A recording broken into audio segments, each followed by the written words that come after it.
Saat ini, Tama tahu bahwa Pavel pasti telah menjadi abu. Dan hanggar itu adalah krematorium yang Tama minta Pavel persiapkan untuk dirinya dan Lon.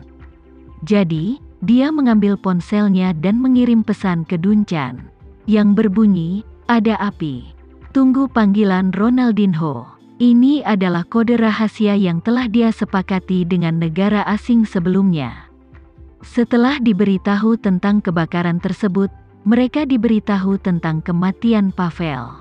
Dan menunggu telepon Ronaldinho berarti seseorang dari keluarga Rothschild mungkin akan segera menghubungi kakeknya. Sebelumnya, Tama telah memberitahu kakeknya tentang rencananya. Dan Duncan juga mengetahui rencana Tama. Saat ini, Duncan, bersama kedua paman Tama, sedang menemani lelaki tua itu ke jamuan penandatanganan yang diadakan oleh produsen pesawat dalam negeri. Setelah menerima pesan dari Tama, dia mendatangi orang tua itu dan berbisik di telinganya. Paman, ada api. Ronaldinho mungkin akan menelepon Anda. Nicholas tertegun sejenak, dan kemudian dengan lembut mengangguk ringan dan berkata, "Oke." Tebakan Tama tidak salah. Simon yang dilanda panik baru saja menelepon kembali semua orang sebelum dia mengangkat ponselnya. Dan menelepon Nicholas yang berada jauh di Indonesia. Awalnya, meskipun dia dan Nicholas jarang berinteraksi, sebagai pemimpin dari dua keluarga terbesar di Amerika Serikat, mereka juga memiliki informasi kontak satu sama lain. Ketika Nicholas melihat bahwa yang menelepon adalah Simon, dia tahu bahwa semuanya telah ditebak lagi oleh cucunya. Kali ini, cucunya sengaja ingin menyeret Rothschild ke dalam masalah dan membiarkan mereka mengalihkan perhatian Black Mamba. Sekarang tampaknya tujuan tersebut telah tercapai. Jadi, dia pergi ke ruang tunggu yang disediakan penyelenggara dan menjawab panggilan dari Simon.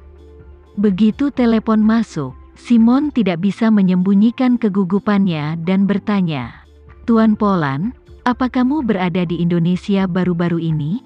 "Ya," Nicholas berkata, "saya baru saja ke sini." "Tuan, apa kamu ada hubungannya denganku?"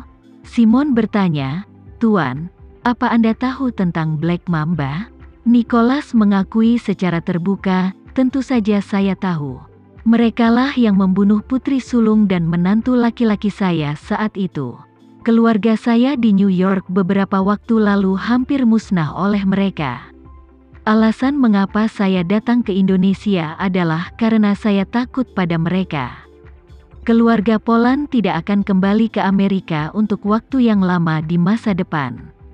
Setelah mengatakan itu, Nicholas bertanya kepadanya dengan berpura-pura penasaran, "Tuan, kenapa kamu tiba-tiba bertanya tentang Black Mamba?" Simon menghela napas dan berkata, "Saya tidak tahu kenapa.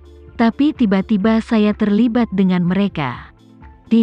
Saat dia berkata, dia tiba-tiba teringat sesuatu dan berkata dengan cepat, "Itu benar, menantumu itu, Pavel. Dia sebenarnya adalah anggota Black Mamba, tahukah kamu?"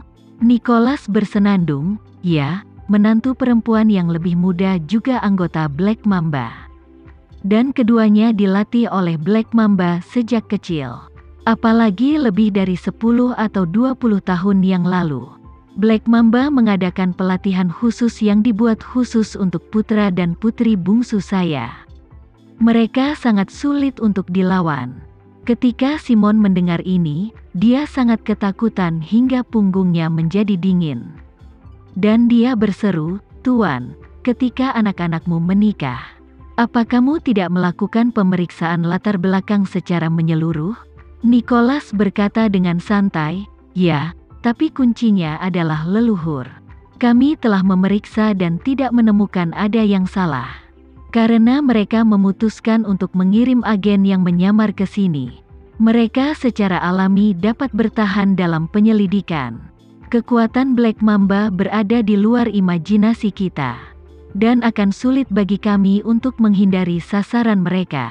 "Ya Tuhan," Simon berseru, "apa orang-orang ini setan? Mereka telah menghabiskan waktu bertahun-tahun dan berusaha keras mengirim 2 agen yang menyamar ke rumahmu. Ini sangat menakutkan. Ya, Nicholas menghela nafas dan bertanya kepadanya, "Tuan, bagaimana kamu mengetahui hal ini?" Simon berkata dengan depresi, "Jangan sebutkan itu. Saya kehilangan barang antik di rumah beberapa waktu lalu. Mencarinya, keributannya semakin keras. Hari ini, anak buah saya melacak pedagang barang antik yang menukar barang antik tersebut. Dan ternyata dia dibawa pergi oleh menantumu, Pavel." Nicholas menghela nafas, "Tuan, kamu bingung. Keluarga Rothschild kehilangan barang antik dan terlibat perkelahian besar. Semua orang bisa menebak bahwa benda itu pasti memiliki asal-usul yang luar biasa. Dan Black Mamba adalah organisasi misterius dengan sejarah ratusan tahun. Mungkin itu hilang dari tangan mereka. Semuanya berkaitan erat, jadi wajar jika mereka menargetkan Anda." Ketika Simon mendengar ini, hatinya semakin hancur. Dan dia berseru dengan semangat, "Saya memimpin orang untuk mengejarnya. Kami tidak punya niat lain, kami hanya ingin menemukan Peter itu." Tapi pada akhirnya, dia malah membakar dirinya sendiri. Apa ini perlu? Nicholas tahu bahwa ketika Simon mengucapkan kata-kata terakhirnya, dia hampir pingsan. Jadi dia berpura-pura terkejut dan bertanya, "Tuan, apa orang-orangmu memaksa Pavel sampai mati?" Simon berkata dengan depresi, "Tuan, katakan saja padaku, apa ini sesuatu yang bisa dia lakukan?" "Mengapa tidak?" Nicholas mencibir 2 kali. Dia adalah anggota Black Mamba dan telah menguasai banyak rahasia Black Mamba. Jika kamu membawanya ke jalan buntu, dia pasti akan mati untuk menunjukkan kesetiaannya kepada Black Mamba. Jika dia tidak mati, seluruh anggota keluarganya akan dieksekusi. Sialan. Simon mengertakkan gigi dan mengumpat, lalu berkata dengan depresi, "Lalu apa yang bisa aku lakukan? Akankah Black Mamba mengira aku yang mengantarnya sampai mati? Tapi apa yang sebenarnya aku lakukan? Aku bahkan tidak melakukannya. Aku hanya ingin mengawasi pedagang barang antik itu dan menemukan barang-barang milik keluarga Rothschild kita, itu saja." Saat ini, Simon sangat sedih hingga hampir pingsan. Jangan salahkan Simon karena tidak melihat dunia, hal seperti inilah yang membuat semua orang merasa tidak nyaman. Dalam lebih dari 300 tahun sejarah Black Mamba, ini telah digunakan di seluruh dunia selama 2 hingga 300 tahun. Dan sebagian besar waktu ini merupakan masa perubahan besar di dunia. Dan semakin kamu hidup di tengah perubahan besar zaman, semakin besar pula peluang yang kamu miliki untuk menciptakan kekayaan dalam jumlah besar. Keluarga Rothschild sendiri mengandalkan banyak perubahan besar zaman untuk terus memperkuat dirinya dan menjadi keluarga pertama di dunia saat ini. Jalur pengembangan Black Mamba tidak hanya memakan waktu lebih lama dibandingkan dengan keluarga Rothschild, tapi juga lebih lancar. Oleh karena itu, tidak ada yang tahu berapa banyak aset yang dimiliki Black Mamba, bahkan mungkin lebih banyak daripada keluarga Rothschild. Simon juga memahami bahwa awalnya keluarga Rothschild dan Black Mamba memiliki hubungan baik satu sama lain. Tapi sekarang situasinya sepertinya anak buahnya sendiri telah memaksa anggota Black Mamba sampai mati. Jika Black Mamba mengetahui hal ini, mereka pasti tidak akan membiarkannya begitu saja. Bagaimanapun, keluarga Rothschild hampir tidak memiliki keuntungan dibandingkan Black Mamba. Justru karena perbedaan kekuatan yang sangat besar, Simon menjadi sangat gugup. Khawatir akan terjadi pembalasan terhadap keluarga Rothschild di masa depan. Nicholas sengaja menghela nafas saat ini, "Tuan, kamu tidak tahu banyak tentang Black Mamba. Para anggota organisasi ini, terus terang saja, adalah sekelompok orang gila. Mereka seperti tim kamikaze yang menerbangkan pesawat ke kapal induk pada akhir Perang Dunia II. Satu-satunya hal yang ada dalam pikiran mereka adalah kesetiaan kepada Lord. Bagi mereka, Mati demi Lord adalah kehormatan tertinggi.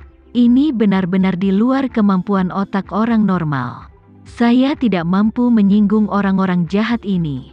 Jadi saya datang ke Indonesia. Kalau tidak, bagaimana saya bisa melepaskan bisnis saya? Pasar AS selama beberapa dekade? Bukankah mereka memaksaku melakukannya?